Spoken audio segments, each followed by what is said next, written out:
Hello. So today we're going to talk about hookworms in cats and dogs. It's another of the 4 big worms that we typically encounter in our cats and dog species that we're looking for on fecal exams. Hookworms are blood feeders. So when we see very young puppies and kittens that may come in and they're pale and they're lethargic and they're anemic, hookworms are going to be one of the things on the list that we're worried that they've essentially sucked all the blood out of the animal and caused them to be anemic. Hookworms are a little bit more of a challenge because they cause more significant disease in humans. So the most common way for people to get infected with animal hookworms is actually the hookworms coming through bare feet. So I've heard of people getting hookworm infections on, say, the beach that an animal pooped in, and the worms were actually in the sand. When they were walking on it barefoot, it migrated through their feet. It can cause what are called cutaneous or visceral larval migrans. So it's little worms that migrate through the skin, migrate to the eyeballs. It can cause ocular larval migrans. It can cause some serious things. There have been case reports of children going blind from hookworms traveling through and into their eyeballs.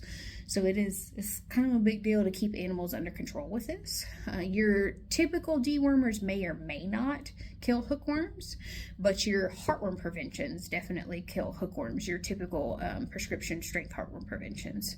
We actually see a dramatic increase in hookworm infections in animals that are not currently on heartworm prevention, so it is an important thing to do. Now, one thing that we have encountered lately is resistant hookworm infections. It started with some of the greyhound racing tracks where they had hookworms that were really resistant to our normal deworming procedures. And in those cases, you'll get the hookworms cleared and then you'll do another fecal and bam, they'll be there again.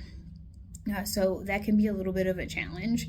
So if you have an animal that is repeatedly coming up positive for hookworms, it's worth it to talk to your veterinarian about coming up with a protocol for a hookworm resistant infection.